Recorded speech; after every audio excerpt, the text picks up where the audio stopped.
Hello there and welcome to Live with Lisa Michaels. If you're watching this show on Monday, June 25th, you're lucky. You get to be the third person in our conversation. So please get your dialing finger ready and give us a call. You're going to want to weigh in on tonight's show. It's going to be very, very exciting, interesting. We have with us in studio, after many shows, teasing the concept of getting the man himself into the studio. This is, I believe, going to be our best Attorney General ever to occupy that office in Oregon. He is the winning candidate from the write-in campaign and on the Republican ballot. His name is James Buchal. James, welcome to the show. Good to be here. Thank you. So James, tell us about how this whole thing, tell us a little bit about your political history, first of all. Well, my political history is I had a very liberal education at expensive Ivy League colleges, and I had views that were very unpopular. Things like the Constitution should be colorblind, the power of the government is limited by the Constitution, all things that are sort of fundamental but seem to have fallen out of favor. And I think now, as the ultimate government people have had their way for decades now and are about to crash the entire train, people are waking up to the notion that maybe some of the things that it said in the Constitution were right after all. Yes, that's true. Yes, and let's talk a little bit about your education background. I was so impressed. I just talked to you. Remember, I first met you 2 years ago in 2010. I never actually met him. I just talked to him on the phone. And then I looked at his resume, and you were a boarder like me. I was a boarder at Cranbrook Kingswood, and you were one at Phillips Exeter. Am I right? Yep. And you begin with that. Tell us about you were on the debate team, or what was your debate experience at Phillips Exeter? I was a debate champion at Phillips Exeter. They had little invitational tournaments with the other prep schools, and then I went to Harvard and majored in physics and did some more debating, and then I went to law school and business school. So Yale. Here I sit today. Yale. Don't just brush over that one. So Harvard and Yale, 2 degrees from Yale, one of the hardest schools to get into, and one of the hardest schools in the country. And he also was. Now, so tell me a little bit. How far did you get with debate at Harvard when you were at Harvard? Oh, I don't know. I think the best I ever did was 8th place in the nationals. So that's not. So 8th in the nation. That's not bad. Have you looked into your opponent's background in debate? Does she have a background in debate? Do you have any ideas? I have no idea.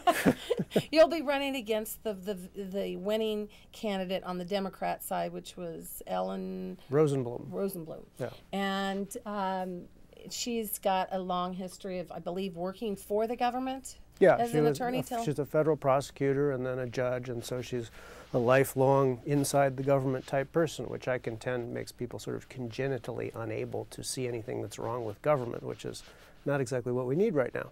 No, that's not.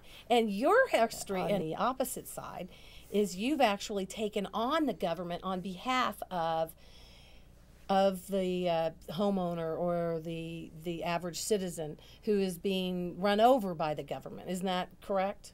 Yeah, I've been litigating for many years against the government. So I've litigated against the Oregon Attorney General's office more times than I could count on behalf of farmers and ranchers and all kinds of people who are interested in property rights and basically just getting things done and trying to give people jobs and make opportunity. And it's just been an appalling situation because the Attorney General's office just repeatedly takes positions that they could never convince a group of ordinary citizens made any sense at all.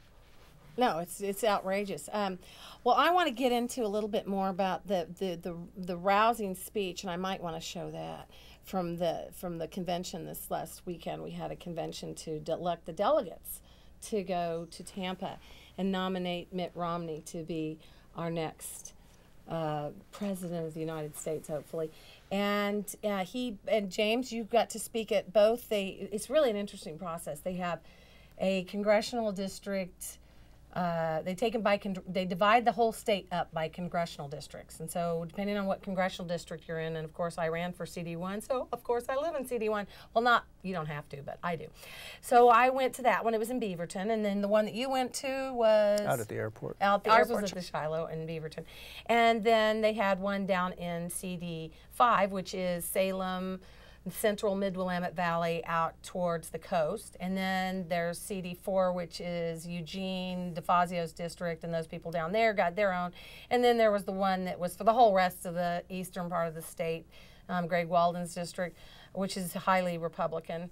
And so they had these in PCPs. That's what those precinct committee people were that you saw on those yellow sheets of paper, at least in my area, that were you voted for, or you could write somebody in. So they voted, and so we nominated him. So you went to two. You went to CD3, Blumenauer's area, and then I, of course, was in Bonamici's area. So, and you came and made him speak. This is James Buchal, B-U-C-H-A-L. Oh, it's been on the screen.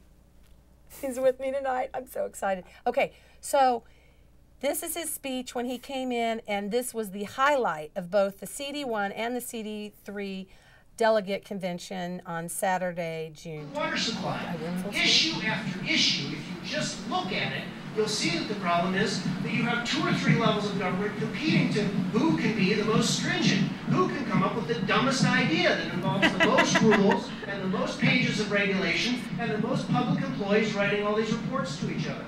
So this is a simple thing. The message is, this ship is sinking. We know it's sinking. It's sinking in an ocean of debt. It's sinking in an ocean of irresponsibility. And we've got to persuade the Democrats to start pumping the ship instead of drilling holes in it, or we are all going down. So that's the message I have for you. That's the kind of Attorney General I am. That's the perspective I bring to the issues. And I'm told that it might be appropriate, if there are specific questions about specific things, for people to stand up and yell them up here, and I'll do my best to answer them. What's your name? 2 or 3. Your name? My name is James Buchal. I have no fear of going into court and making enemies by challenging the government, because I've been doing that for 20 years. So how do you fight these non-governmental organizations that nobody elects, like Council of Governments, League of Oregon Cities, that supplies all legislation? You fight them by electing people who cut off their funding. All of these entities, these NGOs that you describe, are largely barnacles that are growing with taxpayer money. They're growing because they're empowered by the politicians who give them the money, and that's what the problem is. They don't have the legal authority. They are enabled by others, and we have to get to the root of the problem. And the root of the problem is too much government power and too much government spending and a total waste with no efficiency in anything.